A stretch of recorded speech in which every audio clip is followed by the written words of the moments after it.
Hello, welcome back to my YouTube channel. Today we are here with our new topic which is input output analysis. तो ज़्यादा देर नहीं करते, video को शुरू करते हैं.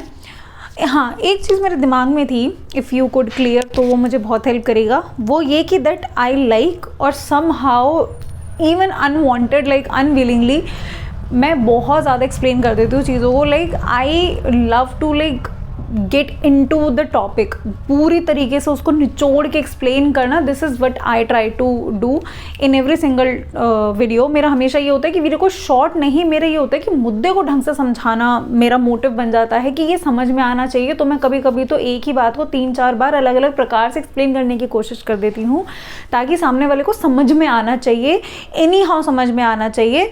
तो मुझे कई बार ऐसा भी लगता है कि जो वीडियो आधे घंटे में बन सकता था, मैं उसको पार्ट्स में ले जाके लाइक 50 मिनट या 1 घंटे का वो बन जाता है. तो अगर आपको ऐसा है कि नहीं, शॉर्ट में फटाफट मेन चीज़ें बता के वीडियो को ख़त्म कर दिया करो. If you watch me, if you are studying by watching my videos, तो अगर आपको लगता है कि नहीं शॉर्ट में निपटा के ख़त्म कर दिया करो, तो I try to do that as well. But if you are okay with like longer version but like better explanation of the video, तो वो भी मुझे बता देना वीडियो के अंदर. और अगर आपको कंटेंट अच्छा लगता हो, अगर आपको वीडियो का एक्सप्लेनेशन अच्छा लगता हो, तो वीडियो को लाइक भी कर देना. It is quite motivating to get the like on the video. ठीक है, तो आज का टॉपिक शुरू करते हैं, which is input output analysis. हमारा जो टॉपिक है, हमें नाम से क्लियर हो रहा है यहाँ पे कि हम इनपुट और आउटपुट के बारे में बात करने वाले हैं. इनपुट हमारा रॉ मटेरियल हो जाता है, आउटपुट हो जाता है हमारा फाइनल प्रोडक्ट. सिंपल. अगर हम कोई भी चीज़ बना रहे हैं, हम कंज्यूम कर रहे हैं जो भी चीज़, वो आउटपुट है उसका. और जिस तरीके से, यानी कि जो सामान लग के वो वहाँ पे बनी है, वो उसका रॉ मटेरियल है, वो हमारा इनपुट हो जाता है. तो इनपुट और आउटपुट जो एनालिसिस है ना, वो ये एक्सप्लेन करता है कि जो इंडस्ट्रीज़ है ना, वो interrelated to each other है. I mean interdependent on each other हैं. कि अगर एक इंडस्ट्री है, दूसरी है, तीसरी है, चौथी है, तो वो आपस में सबके सब लिंक्ड हैं, एक साथ ही सबके सब ऑपरेट कर सकते हैं. निर्भरता एक दूसरे के ऊपर आ जाती है. ठीक है, कोई भी ऐसा नहीं है जो इंडिविजुअली चल रहा है जिसका सिस्टम. सीधी बात है, अगर एक फर्म का जो आउटपुट जा रहा है वो दूसरी फर्म के लिए इनपुट बन जाता है. समझ रहे हो, एक फर्म ने अपना आउटपुट बनाया, फाइनल प्रोडक्ट बनाया, अब वो फाइनल प्रोडक्ट दूसरी इंडस्ट्री में जा रहा है जो उसके लिए उसका इंटरमीडिएट कंजम्पशन है, इनपुट है, और वो फिर उसको प्रोसेस करके फाइनली अपने आउटपुट में कन्वर्ट करते हैं. ठीक है, so this is the whole concept. कसम से this is the only the whole concept of this theoretical वाला थिंग. क्योंकि when it comes to like equation और द न्यूमेरिकल पार्ट, तो वो फिर अलग पड़ जाता है. आपको वो इस एक्सप्लेनेशन से इसका जो फॉर्मूला है वो कन्वर्ट नहीं होता. जैसे हम लोग 12th क्लास में पढ़ लेते हैं कि जो कंसेप्ट है उसी से हम फॉर्मूला बना लेते हैं. बट हाँ, थ्योरेटिकली जब हम इसकी बात करते हैं तो this is the whole concept. ठीक है, अब उसको देखते हैं हम. सबसे पहले, an economic model that describe the interdependent relationship between industrial sector within an economy. जो मैंने अभी अभी आपको बोला, it shows how the output of one sector flow into another sector as input. ये भी मैंने अभी अभी आपको बोला कि एक फर्म का जो आउटपुट है वो दूसरी फर्म के लिए इनपुट हो जाता है. ठीक है, तो बेसिक आइडिया क्या है हमारे पास में? बेसिक आइडिया ये है that every sector use input from other sectors. बार बार we are repeating the same thing कि हर एक जो सेक्टर है वो इनपुट को यूज करता है. अब जो इनपुट है वो सेक्टर को कहां से मिलते हैं? वो दूसरे सेक्टर से, दूसरी इंडस्ट्री से मिलते हैं. ठीक है, जो उसके लिए इंटरमीडिएट कंजम्पशन होता है. लेट्स से मैं एक प्रोड्यूस कर रही हूं, कोई आउटपुट है, वो किसी और फर्म के लिए उसका इंटरमीडिएट कंजम्पशन है, नॉट द फाइनल आउटपुट. वो उसको ले रहे हैं हमसे एज अ इनपुट कि हमारा तो वो बिक गया भाई, मेरा तो फाइनल प्रोडक्ट ही वही है, मेरी फर्म तो बना ही उसको रही है, मेरा जो रॉ मटेरियल है वो खुद किसी और इंडस्ट्री से आ रहा है, जो मेरा फाइनल प्रोडक्ट है वो किसी और इंडस्ट्री में जा रहा है एज अ इनपुट. ठीक है, तो जो उनके लिए इंटरमीडिएट कंजम्पशन है. Produces output for other sectors as final consumer. जो मैंने अभी अभी बोला कि जो मेरा आउटपुट है वो मेरे लिए फाइनल प्रोडक्ट है, और वो जो अगला ले रहा है वो मेरे लिए तो मेरा कंज्यूमर हो गया, बट उसके लिए वो उसका इंटरमीडिएट कंजम्पशन है, इनपुट है. तो we have an example over here that steel industry use coal in electricity. भाई स्टील इंडस्ट्री है, उसके लिए वो क्या यूज़ कर रही है? वो कोल यूज़ कर रही है, इलेक्ट्रिसिटी यूज़ कर रही है, वो ले रही है कहीं से. और जो ऑटोमोबाइल इंडस्ट्री है वो स्टील ले रही है. तो जो स्टील इंडस्ट्री है उसके लिए स्टील ही उसका फाइनल प्रोडक्ट है, उसका आउटपुट है. और ऑटोमोबाइल के लिए वही जो स्टील है वो इंटरमीडिएट कंजम्पशन है, वो इनपुट है. समझ रहे हो? तो यही है input output analysis. Input output analysis समझे थोड़ा सा क्या होता है कि एक फर्म का जो आउटपुट है वो अगले फर्म के लिए एज अ इनपुट वर्क करता है।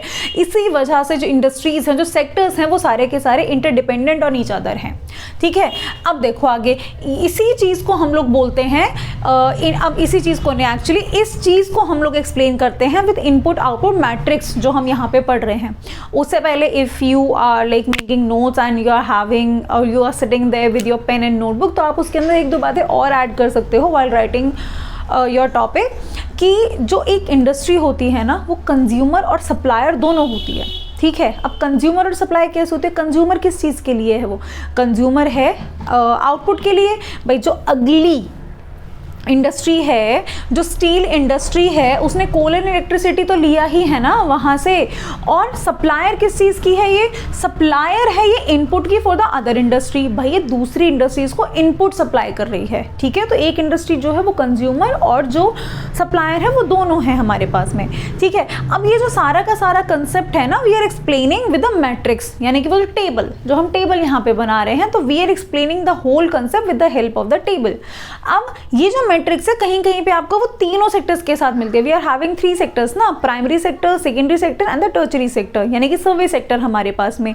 But for like your understanding, यहाँ पे मैंने सिर्फ 2 ही सेक्टर्स के साथ just trying to explain you कि कैसे ये जो मैट्रिक्स है या जो कैसे कंसेप्ट है वो वर्क कर रहा है हमारे पास में। ठीक है भाई, देखो सेक्टर हमने 2 ले लिए, एग्रीकल्चर ले लिया और मैन्युफैक्चरिंग सेक्टर ले लिया। अब जो एग्रीकल्चर सेक्टर है वो कहाँ कहाँ पे अपना सामान भेज रहा है? भाई उसका एग्रीकल्चर में भी जा रहा है, एग्रीकल्चर से एग्रीकल्चर खुद के में भी तो दे रही है, वो मैन्युफैक्चरिंग में जा रहा है वहां पे सेकेंडरी सेक्टर के अंदर। देन जो हाउस होल्ड्स हैं who are not operating any industry, who are not into the industrial sector, जो हाउस होल्ड्स हैं वो भी तो कंज्यूम कर ही रहे हैं। अगर एक स्टील इंडस्ट्री है वो ऑटोमोबाइल को दे रही है एज अ इनपुट, तो वो कहीं ना कहीं किसी हाउस होल्ड के पास भी तो उनकी रिक्वायरमेंट के हिसाब से उनको ट्रांसफर कर ही रही है चीजों को। तो जो एक सेक्टर है वो सबको दे रहा है। तो जो एग्रीकल्चर है उसका टोटल आउटपुट कितना हो गया? 500 का हो गया। अब इसमें से देखा जाए, अब हम इसके बाद बढ़ते हैं मैन्युफैक्चरर। अब जो मैन्युफैक्चरर है वो अपना अपना जो प्रोडक्ट है वो सबको दे रहा है, तो उसका आउटपुट कितना हो गया? अब जो एग्रीकल्चर वाला है उसने सप्लाई किया है मैन्युफैक्चरिंग सेक्टर को। अब जो एग्रीकल्चर ने मैन्युफैक्चरिंग सेक्टर को दिया है, तो मैन्युफैक्चरिंग के लिए तो वो इनपुट हो गया और एग्रीकल्चर वाले के लिए वो उसका आउटपुट हो गया। तो ये चीज़ है जो मैं आपको एक्सप्लेन कर रही हूँ यहाँ पे। Next we have the few important concepts related to the same topic which is input output analysis। ठीक है, इसको शॉर्ट में अब IO analysis भी आपको कई बारी बहुत जगह मिल सकता है। One thing which I actually forgot और जो मैं हमेशा बोलती हूँ which is important, वो ये होता है कि किसने किस मॉडल को बनाया है, पेश किया है, प्रस्तुत किया है। So I'm sorry I forgot to explain that in the beginning, but while writing the second वाला point then I suddenly remembered देखो मैंने लिखा नहीं है वो वाली चीज़। So this is the input output analysis है, वो दिया था अमेरिकन इकोनॉमिस्ट ने, जिनका नाम यहाँ पे मेंशन है। Probably I might pronounce it wrong but I try. It's Wassily Leontief, you could say like that, but matter is, paper में आता है तो ऑप्शन लिखा हुआ आता है, तो आपको वहाँ पे एग्जैक्ट मिल जाएगा, वहाँ पे लिखा हुआ ये चीज़। ठीक है, definitely I know the spelling. ठीक है, इनको इस पर्टिकुलर मॉडल के लिए ना नोबेल प्राइज़ भी मिला था, आई गेस 1973 में, नॉट आई गेस 1973 में ही इनको नोबेल प्राइज़ भी मिला था इस पर्टिकुलर एनालिसिस के लिए। ठीक है, आगे हम बढ़ते हैं, मीनिंग हम लोग देख चुके हैं। अब हम लोग नेक्स्ट टॉपिक हमारा बात करते हैं, वो है इम्पैक्ट्स की। जो इनपुट आउटपुट एनालिसिस है, IO एनालिसिस है, उसमें कितने प्रकार के जो इम्पैक्ट्स हैं उनके बारे में बात की हुई है। Just a moment.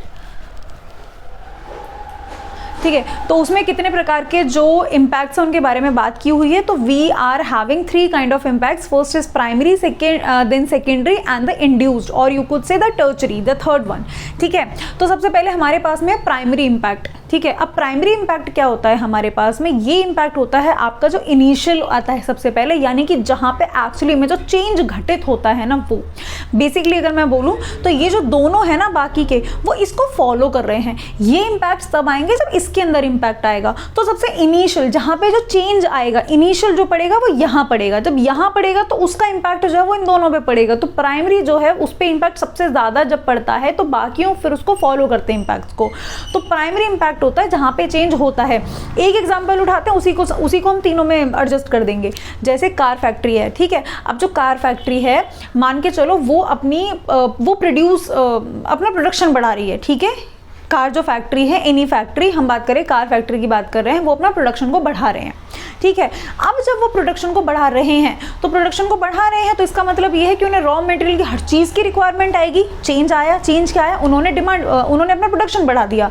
जब उन्होंने प्रोडक्शन बढ़ाया तो उनको अपने सारे रॉ मटेरियल की जो डिमांड है उसको वो भी बढ़ेगी उसके साथ में। जब मैं हूँ, अगर मैं कोई पर्टिकुलर इंडस्ट्री में हूँ, मैं कोई चीज़ का प्रोडक्शन कर रही हूँ और अगर मैं वहाँ पे अपना प्रोडक्शन इंक्रीज कर रही हूँ तो मुझे उसके लिए उसके रॉ मटेरियल को भी बढ़ाना पड़ेगा। तो प्राइमरी इंपैक्ट क्या आया कि वहाँ पे चेंज आया, चेंज आया, उन्होंने प्रोडक्शन बढ़ाया तो सामान की जरूरत पड़ेगी। सेकेंडरी होता है, ये सेकेंडरी है related to the supplier. Supplier किस चीज़ का, supplier of that raw material which will be required in the first वाला point which is primary impact. जब वहाँ पे जितने भी, चाहे वहाँ पे स्टील की जरूरत पड़े, चाहे वहाँ पे जो भी रॉ मटेरियल की जरूरत पड़ रही है, उस रॉ मटेरियल की डिमांड को यहाँ ये पूर्ति करेगा। तो यहाँ पे जब इन्होंने प्रोडक्शन बढ़ाया तो उसकी वजह से इसका भी फायदा हुआ। क्या हुआ, सप्लायर जो है उनका भी प्रोडक्शन बढ़ेगा, क्योंकि लेट्स से ये ऑटोमोबाइल है, इनको स्टील की जरूरत पड़ी, तो ये इंडस्ट्री जो स्टील है वो सप्लायर है ना उस स्टील का इनके लिए, तो इनके ऊपर भी इंपैक्ट पड़ा। This is secondary impact. Third आता है हमारे पास में इंड्यूस्ड, और आप कह सकते हो टर्चरी इंपैक्ट। अब ये क्या होता है हमारे पास में, इंड्यूस्ड इंपैक्ट के अंदर ये चीज आती है, यहाँ पे फर्क पड़ता है जो हमारे, आप कह लो जो वर्कर्स, और ये लगा लो this is related to the spending. जितने भी वर्कर्स जो हैं because of direct and indirect, because of direct, indirect और you could say secondary impact, जो भी एम्प्लॉय किए गए हैं वर्कर्स वगैरह, सबके ऊपर इंपैक्ट पड़ेगा। इसके ऊपर भाई यहाँ प्रोडक्शन बढ़ा तो यहाँ पे भी बढ़ा, यहाँ पे और चीज़ों का बढ़ा, रॉ मटेरियल का, उसकी वजह से ये जो दोनों लोग हैं वो और वर्कर्स भी बढ़ेंगे, भाई लेबर भी बढ़ेगी, हर चीज़ की बढ़ेगी। तो यहाँ पे आता है हमारे पास में ये पूरा का पूरा आपकी इनकम को रिप्रेजेंट कर रहा है कि भाई वर्कर्स भी आएंगे, इनकम भी बढ़ेगी। भाई इनकम तो सबकी बढ़ेगी ना, इन दोनों सेक्टर्स जो हैं जब वो प्रोडक्शन बढ़ा रहे हैं, ये भी बढ़ा रहे हैं, डिमांड बढ़ रही है तो इनकम भी ओवरऑल बढ़ेगी, एम्प्लॉयमेंट भी बढ़ रही है, सबकी इनकम बढ़ेगी तो स्पेंडिंग भी बढ़ेगी जब इनकम बढ़ रही है। तो ओवरऑल ये जो थर्ड वाला है वो ये एक्सप्लेन करता है कि because of the first and second पूरी की पूरी इकोनॉमी है वहाँ पे जो है स्टेबिलिटी आएगी, इंप्रूवमेंट आएगी। तो दीज आर द 3 इंपैक्ट्स जो हमारे पास में डिस्कस किए गए हैं, ठीक है। Next we have the uses. Uses किसके, IO analysis, input output analysis के यूजेस क्या क्या है देखो हमारे पास में। Analyse physical quantity produced and consume. भाई एनालाइज करते हैं हर इंडस्ट्री के अंदर कितना तो कंजम्पशन हो रहा है, कितना इनपुट आ रहा है, कितना आउटपुट आ रहा है, सारी की सारी चीज़ों को एनालाइज करना इससे आसान हो जाता है क्योंकि ओवरऑल वही चीज़ मेजर कर रहा है। इकोनॉमिक प्लानिंग होती है इसके अंदर, भाई कौन सा सेक्टर कितना प्रोडक्शन कर रहा है, कौन सा सेक्टर जो है वो बेनिफिट कर रहा है इकोनॉमी को, वो सारी हमें, अब उसके बेसिस पे हम आउटपुट के बेसिस पे प्लानिंग भी कर सकते हैं इकोनॉमी की। भाई जीडीपी है, हम आउटपुट की अगर बात करें तो इकोनॉमिक प्लानिंग करना इजी होता है। और आइडेंटिफाइंग की सेक्टर्स का जैसे हम की पॉइंट्स की बात करते हैं ना, की पॉइंट्स क्या होते हैं, मेन हाईलाइटेड पॉइंट, तो उसी तरीके से यहाँ पे की सेक्टर्स को आइडेंटिफाई करना। की सेक्टर्स को आइडेंटिफाई करने का यहाँ पे मतलब ये है, ये देखना कि जो कौन सा सेक्टर है वो बैकवर्ड फॉरवर्ड लिंकेज बहुत ज़्यादा कर रहा है। बैकवर्ड फॉरवर्ड लिंकेज हम पहले भी पढ़ चुके हैं, ठीक है। बैकवर्ड और फॉरवर्ड लिंकेज, बैकवर्ड लिंकेज होता है एक ही इंडस्ट्री है, वही एक इंडस्ट्री बैकवर्ड और फॉरवर्ड दोनों लिंकेज जो है वो कर सकती है। जैसे बैकवर्ड लिंकेज क्या होता है, let's say if I am operating something या आई एम प्रोड्यूसिंग समथिंग, ठीक है। तो बैकवर्ड होता है जब मैं मेरे सामान के रॉ मटेरियल की डिमांड को बढ़ाऊं। समझना भाई, आई एम प्रोड्यूसिंग समथिंग और मुझे उसके रॉ मटेरियल पे जब इम्पैक्ट पड़े मेरी वजह से, तो वो बैकवर्ड होगा। मैंने बनाया automobile, I am in automobile industry, तो उसकी वजह से जो स्टील यानी कि मेरे रॉ मटेरियल पे जो इम्पैक्ट पड़ेगा दैट इज बैकवर्ड लिंकेज, यानी कि सप्लायर्स पे जो इम्पैक्ट पड़े। और जो फॉरवर्ड होता है उसके कंज्यूमर्स पे, यानी कि जहाँ पे वो आगे जा रहा है, मेरा जो प्रोडक्ट है जो आगे जहाँ पे जा रहा है वहाँ पे जो इम्पैक्ट पड़ेगा वो फॉरवर्ड लिंकेज के अंदर आता है, ठीक है। तो कौन सी इंडस्ट्री बहुत ज़्यादा, ये की सेक्टर्स को आइडेंटिफाई करना जो बैकवर्ड लिंकेज एक्चुअली में क्रिएट कर रहे हैं, तो की सेक्टर्स को आइडेंटिफाई करना। ये तो था सारा का सारा थ्योरेटिकल कंसेप्ट जो हम अब तक पढ़ते आ रहे हैं। Next we have the technical coefficient. अब टेक्निकल यानी कि जब भी we talk about the equation, the basic coefficient जब हम बात करते हैं तो हम उसकी यहाँ पे बात कर लेते हैं। This is not the end, we still have equation of this model और एनालिसिस, ठीक है। तो देखो कोएफिशिएंट हमारा है, उसको हम रिप्रेजेंट करते हैं AIJ से। भाई बिगिनिंग में ना हम लोगों ने एक वर्ड बात किया था मैट्रिक्स, मैट्रिक्स याद हो तो 12th क्लास के सिलेबस में भी आता है, मैट्रिक्स वाला टॉपिक आता है जब हम ऐसे ऐसे ऐसे डिब्बे बना के बात करते हैं, ठीक है। तो वो कुछ इसी तरीके के एलिमेंट्स आते हैं हमारे पास में, AIJ, A11, A12, A21, A22। अगर किसी ने भी मैथ्स पढ़ रखा है, कोई भी मैथ्स से था कभी भी, तो उसको पता होगा ये वाली चीज़, ठीक है। तो अदरवाइज थोड़ा सा ध्यान में रख लेना। टेक्निकल कोएफिशिएंट है AIJ। अब I और J क्या है, ये दो सेक्टर्स हैं हमारे पास। I है फर्स्ट सेक्टर, J है सेकंड सेक्टर, ठीक है। लेट्स से I है स्टील और J है ऑटोमोबाइल। इस तरीके से समझते हैं कि जो I है हमारे पास, हमने लिया है स्टील और J को हमने, क्योंकि हम शुरू से इसी के बारे में बात कर रहे हैं तो इसलिए हमने स्टील और ऑटोमोबाइल्स ही ले लिया है, ठीक है।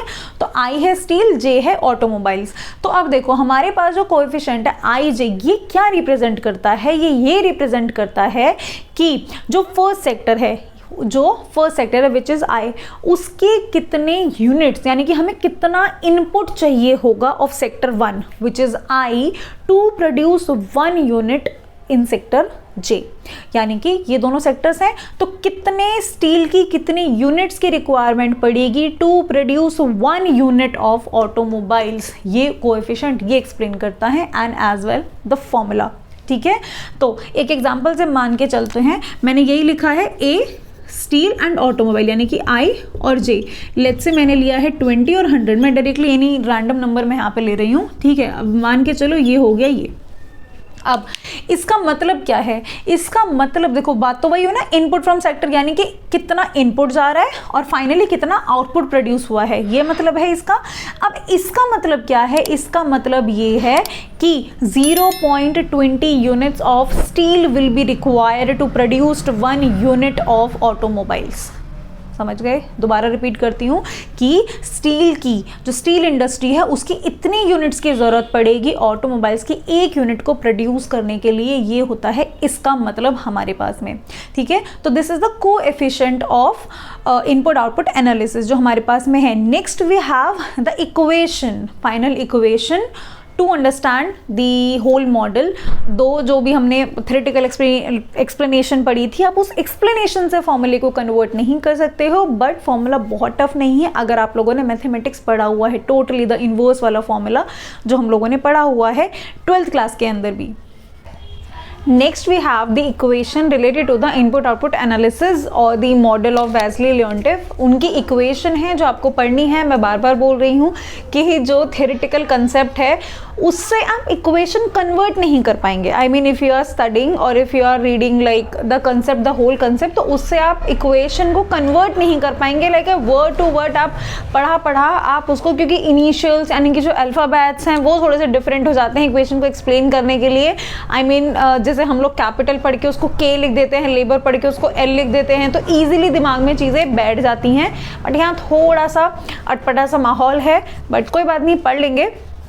आई डोंट नो कि आपको यहाँ पे देखने में लिखा हुआ पढ़ने में ये इजी लग रहा है, टफ लग रहा है, बट इसका एक पॉइंट सीधा सीधा ये आ जाता है कि if you are getting into the numerical portion of the formula, तो उसके लिए ना आपका जो मैट्रिक्स वाला टॉपिक है जो हम बार बार बात कर रहे हैं, जो मैट्रिक्स वाला टॉपिक है उसके कुछ बेसिक्स हैं जो आपके क्लियर होने चाहिए। वो अलग बात है कि आई विल ट्राई कि मैं ऊपर से आपको जो थोड़ा सा है वो क्लियर कर दूँ सारी की सारी चीज़ें, ठीक है। तो देखो सबसे पहले हम बात कर लेते हैं हमारी इक्वेशन की। The equation we have is this: x is equal to ax plus f। एक एक वर्ड को एक्सप्लेन कर देते हैं। जो x है, x का मतलब है टोटल आउटपुट, यानी कि जो ग्रॉस आउटपुट है, जितने भी सारे सेक्टर्स हैं वो मिलके जितना भी टोटल आउटपुट को प्रोड्यूस कर रहे हैं ना, वो x को हम कंसिडर करते हैं। तो this is total output of each sector, सारे का सारा मिला के ग्रॉस आउटपुट आपके पास आ जाता है। a हमारे पास में है इनपुट, यानी कि वो इनपुट जो चाहिए हमें आउटपुट को प्रोड्यूस करने के लिए। कि याद है हमने क्या पढ़ा था हमने कि कितने यूनिट ऑफ इनपुट चाहिए to produce 1 unit of output वाला थिंग, कि कोई एक इंडस्ट्री है उसको कितना यूनिट ऑफ स्टील चाहिए to produce 1 unit of car. ये हमने किस में पढ़ा था? टेक्निकल कोएफिशिएंट में, है ना। तो A is that technical coefficient. आप इसको यहाँ पे जो मैंने इनपुट कोएफिशिएंट मैट्रिक्स लिखा है ना, हम इसको टेक्निकल कोएफिशिएंट भी लिख सकते हैं, जो हमने अभी बात की थी AIJ जो हमने बात की थी, तो A is your technical coefficient. Next we have the final demand. तो अल्टीमेटली हम क्या कहेंगे कि जो टोटल आउटपुट है वो दोनों से मिलके बनता है। किन दोनों से मिलके बनता है? इंटरमीडिएट से और आपका फाइनल डिमांड से। तो इंटरमीडिएट डिमांड ये जो कंप्लीट है, देखो A हमारे पास में है इनपुट, X हमने बता दिया, ये जो कंप्लीट है AX है, AX एक साथ में बनता है आपका इंटरमीडिएट डिमांड। तो यानी कि जो ग्रॉस आउटपुट जिसकी हम बात करते हैं वो बनता है आपका इंटरमीडिएट डिमांड, क्योंकि मैं फिर कह रही हूं आपसे टेक्निकल कोएफिशिएंट। अगर इससे जो आप वीडियो को पढ़ रहे हो हर एक चीज़ को बहुत ध्यान से पढ़ते हुए चलना। टेक्निकल कोएफिशिएंट हमने जस्ट अभी बात किया था, जो टेक्निकल कोएफिशिएंट था वो कौन सा था? AIJ वाला, जिसमें हमने बात की थी, 2 इंडस्ट्रीज की जहाँ पे हमने बात की थी। तो जो ये किससे मिलके बनता है? इंटरमीडिएट डिमांड प्लस में फाइनल डिमांड से आपका, ये कंप्लीटली आपका एक पैकेज है। अब इसी इक्वेशन को हम थोड़ा सा रीअरेंज करते हैं। इक्वेशन यही है, जो बेसिक इक्वेशन है वो यही है हमारे पास में। अब इसको थोड़ा सा अगर हम रीअरेंज करें तो कैसे होगा? देखो रीअरेंज कर रहे हैं, रीअरेंज में क्या किया? AX है यहाँ पे, ये प्लस है, यहाँ के माइनस हो गया। एक्चुअली इसके ऊपर लिख ही देती हूँ मैं इसका ओरिजिनल जो इक्वेशन है, that is A is equal to AX plus में F। ठीक है, ये इक्वेशन है। तो जो AX है वो यहाँ के माइनस हो गया, यहाँ प्लस है माइनस हो गया, यहाँ बच गया आपके पास में F। ठीक है, ये आपका हो गया। अब उसके बाद देखो x माइनस AX, दोनों के अंदर से जो x है वो कॉमन है। तो जब x कॉमन है तो x कॉमन लोगे, जब x माइनस AX है, आप यहाँ से x कॉमन लोगे तो यहाँ पे क्या बचेगा? यहाँ बचेगा एक्चुअली 1 और यहाँ बचेगा हमारे पास में A, पर हम 1 की जगह हम इसको लिख रहे हैं I हम क्यों लिख रहे हैं? क्योंकि जो पूरा का पूरा कंसेप्ट है हम उसको मैट्रिक्स की फॉर्म में पढ़ रहे हैं। तो जो मैट्रिक्स की फॉर्म है वो कुछ इस प्रकार लिखी जाती है, और जो I है, I यानी कि 1 के लिए हम यूज कर रहे हैं आइडेंटिटी मैट्रिक्स। आइडेंटिटी मैट्रिक्स यही होती है ना, 1 0 0 1। ये मैंने 2 into 2 ऑर्डर में लिखा है, रीजन में क्योंकि हमारा पूरा न्यूमेरिकल 2 into 2 वाले ऑर्डर में है। ठीक है, तो ये आइडेंटिटी मैट्रिक्स है, तो इसीलिए मैंने 1 की जगह यहाँ, मतलब फॉर्मूले में 1 की जगह यहाँ पे I यूज हुआ है। तो I माइनस A बचा। अब इस I माइनस A को जब हम इक्वल के वापस दूसरी तरफ लेके जाएंगे तो ये आपका बन जाएगा इनवर्स, यानी कि ऊपर आएगा ये आपका, ये आ गया आपका -1। ठीक है, ये बन गया आपका I माइनस A -1, ये बन गया आपका इनवर्स। इसी तरीके से इनवर्स लिखा जाता है ना आपका, मैं फिर कह रही हूँ ये मैट्रिक्स वाला चैप्टर है, उसके अंदर सारी की सारी चीज़ें जो हैं वो डिटेल्ड एक्सप्लेनेशन है। We are not studying that certain chapter over here, हम लोग इसको पढ़ रहे हैं। तो we are assuming while teaching this that जो बेसिक्स हैं हमारे पास में वो प्रोबेबली क्लियर होंगे सबके। ठीक है, तो ये हमारे पास में इनवर्स हो गया है आपका, देन F। अब ये जो है हमारा क्या, जो सिर्फ और सिर्फ ये है, ये वाला I माइनस A इनवर्स, इस पर्टिकुलर चीज को हम बोलते हैं ल्योन्टिफ इनवर्स हमारे पास में। और ये रिप्रेजेंट क्या करता है? रिप्रेजेंट करता है that how much output is required from each sector to satisfy final demand. यानी कि अब जितनी भी फाइनल डिमांड हो रही है इकोनॉमी के अंदर, हर सेक्टर से जो हमारे पास में हमें कितना आउटपुट चाहिए होगा कि जो हमारी फाइनल डिमांड इकोनॉमी के अंदर हो रही है वो फाइनली फुलफिल हो जाए, वो सेटिस्फाई हो जाए। तो ये जो इनवर्स है वो सिर्फ और सिर्फ ये चीज रिप्रेजेंट करता है। और अगर मैं बात करूं इस पूरे इक्वेशन की, जो ये पूरी की पूरी इक्वेशन है हमारे पास में x is equal to 1 minus A inverse F, और ये हमारे पास में क्या है? ये हमें बताता है that this gives minimum output needed to satisfy demand. यानी कि कम से कम इतना आउटपुट तो चाहिए हमें डिमांड को सेटिस्फाई करने के लिए। समझ गए? तो एक इक्वेशन के अंदर 2 चीजें हैं, 2 अलग अलग चीजें रिप्रेजेंट की जा रही है। एक सिर्फ और सिर्फ ये इनवर्स क्या रिप्रेजेंट कर रहा है, और दूसरा ही पूरी की पूरी इक्वेशन क्या रिप्रेजेंट कर रही है। ठीक है, तो ये थी हमारे पास में कंप्लीटली इस एनालिसिस की इक्वेशन। और एक्चुअली में जो ये इक्वेशन है ना वो क्या चीज एक्सप्लेन करती है हमको? That explains that how much output is economy must produce to satisfy. यही हम बार बार पढ़ते आ रहे हैं। मैंने ये बताने से पहले ये इसीलिए बताया यहाँ पे आपको क्योंकि इक्वेशन में भी अल्टीमेटली यही चीजें जो एक्सप्लेन की जा रही है, ये बताने से पहले ये कि इसके जो इनिशियल्स हैं वो क्या क्या क्या उनका मतलब है। सो फाइनली जब हमने इसको पूरा का पूरा पढ़ा तो हमें ये चीज तो समझ में आ गई है कि यहाँ पूरा का पूरे में बात यही हो रही है कि कितने आउटपुट की रिक्वायरमेंट है हमें फाइनल डिमांड को कंप्लीट फुलफिल और सेटिस्फाई करने के लिए। करेक्ट? तो फाइनल तो क्या क्या हमें सेटिस्फाई करना है, हमें कितने आउटपुट की जरूरत है हर एक सेक्टर से to satisfy what? Final demand and intermediate demand. Because we already know कि जो ग्रॉस आउटपुट है वो इन दोनों से ही मिलके बना हुआ होता है। जो टोटल आउटपुट हम कंसिडर कर रहे हैं वो दोनों से मिलके बनता है, फाइनल डिमांड और इंटरमीडिएट डिमांड से हमारे पास में। Now we'll move on to the numerical representation और the numerical explanation of the model और एनालिसिस। देखो हमने सारे एलिमेंट्स को यहाँ पे ले लिया है, ए हमने यहाँ पे लिया है, ये हमारे पास गिवन है, फाइनल डिमांड हमारे पास गिवन है। हमें इक्वेशन में जो जो चीजें चाहिए ना वो कैलकुलेट कर लो। देखो एफ डायरेक्टली हमारे पास में गिवन है, एक्स जो है उस एक्स की वैल्यू कौन सी आएगी, जो ये पूरा का पूरा जब आप इसको सॉल्व करोगे वो आपका फाइनली एक्स कैलकुलेट हो जाएगा। एफ गिवन है ही हमारे पास। हमें क्या चीज कैलकुलेट करनी है, हमें कैलकुलेट करनी है यहाँ पे आई माइनस ए इनवर्स। हमें सिर्फ यही चीज तो कैलकुलेट करनी है, क्योंकि एफ गिवन है, लास्ट में जो भी आ जाएगा उसको हमें फाइनल डिमांड से मल्टीप्लाई करना है। तो i माइनस ए निकालेंगे पहले, उसी के बाद इनवर्स निकलेगा उसका। तो i माइनस ए, आई हमारे पास में क्या है, आइडेंटिटी मैट्रिक्स, और ये हमारे पास में क्वेश्चन में गिवन है a। माइनस होता कैसे है वो सुन लो, कुछ नहीं करना, पहले एलिमेंट से पहला माइनस कर दो, दूसरे से दूसरा माइनस, तीसरे से तीसरा और चौथे से चौथा माइनस हो जाएगा, बस ये करना है हमको। तो 1 में से 0.2 गया 0.8, 0 में से 0.1 गया तो माइनस 0.1 बचा। इस तरीके से आपको आपका मिल गया 1 minus I minus A. Now we have to get the I minus A का इनवर्स। अब देखो ये है हमारे पास में आई माइनस ए इनवर्स, ठीक है। अब ये किया क्या है, सिंपल सी बात है, ये है हमारा ये हम ना मैथ्स में मैट्रिक्स में ए इनवर्स से रिप्रेजेंट करते हैं। ए स्टैंड्स फॉर एनी मैट्रिक्स जो आपके पास गिवन है, चाहे वो ये मैट्रिक्स हो चाहे कोई भी मैट्रिक्स हो, ए हम उसको कंसिडर करते हैं। तो इस केस में हमारे पास जो हमारा आया है वो कौन सा आया है, वो ये है हमारे पास में, ठीक है। तो मुझे अगर इसका कैलकुलेट करना है यहाँ पे, तो आप उसको कैसे कैलकुलेट करोगे, बहुत ही सिंपल सी चीज है, कुछ नहीं करना, क्रॉस मल्टीप्लाई है बस आपस में, और कुछ नहीं किया मैंने। इसका इससे मल्टीप्लाई और माइनस इसका इससे मल्टीप्लाई हमारे पास में, ठीक है। और यहाँ पे क्या किया है हमने, यहाँ पे कुछ नहीं किया है, सिर्फ आपका जो देखो इसको ऐसे रिप्रेजेंट करो, पहला एलिमेंट ए, दूसरा बी, तीसरा सी, चौथा डी हमारे पास में। तो ए और डी को सिर्फ और सिर्फ इंटरचेंज किया है और कुछ नहीं किया आपके पास। देखो ये एक्चुअली होता है, इसको लिखते कैसे हो आप, डी माइनस बी, ये है आपके पास, समझ गए। जो ये चीज है वो ये है आपके पास।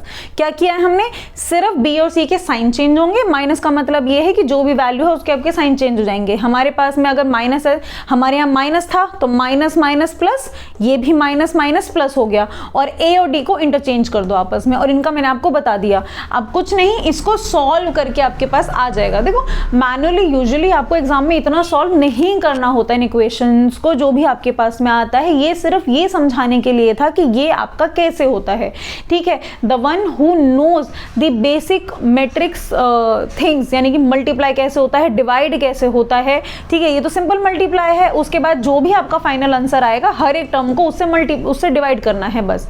समझे नहीं समझे हो, अगर यहाँ पे 1/2 होता मान के चलो, तो आपको हर एक एलिमेंट को उससे डिवाइड करना होता है। That's how you do the divide in matrix. और मल्टीप्लाई, आपको ये वाली मल्टीप्लाई तो सिंपल है, ये तो कर सकते हैं, ठीक है। तो जो भी आ जाएगा उसको फिर हम फाइनल डिमांड से मल्टीप्लाई कर देंगे लास्ट में। अब पॉइंट सारा का सारा ये आ जाता है यहाँ पे कि here we are not studying the concept of matrix, हम उसको नहीं पढ़ रहे हैं। प्रोबेबली अगर कभी फ्यूचर में एक्सप्लेन करना शुरू किया तो वो भी पढ़ लेंगे कभी ना कभी, लेकिन अभी के लिए ये है हमारा सारा का सारा कंसेप्ट जो भी हमने पढ़ा है। यूजेस हम ऑलरेडी पढ़ चुके हैं इसके, ठीक है, कि क्या क्या यूजेस होते हैं। यूजेस हम पहले पढ़ चुके हैं, प्रोबेबली हम बाद में ही पढ़ सकते थे, पर क्या फ़र्क पड़ता है, पहले पढ़ चुके हैं। अगर आपको पूरा का पूरा कंसेप्ट समझ में आया हो तो प्लीज़ वीडियो को लाइक कर देना। अगर कोई भी चीज़ ऐसी लगती हो that you want me to explain any other topic related to the economic subject, so do let me know in the comment section down below. I'll try to explain or make a video on it as soon as possible. So do hit the like button if you like this video, share my video, subscribe my channel. Thank you so much, take care, bye bye.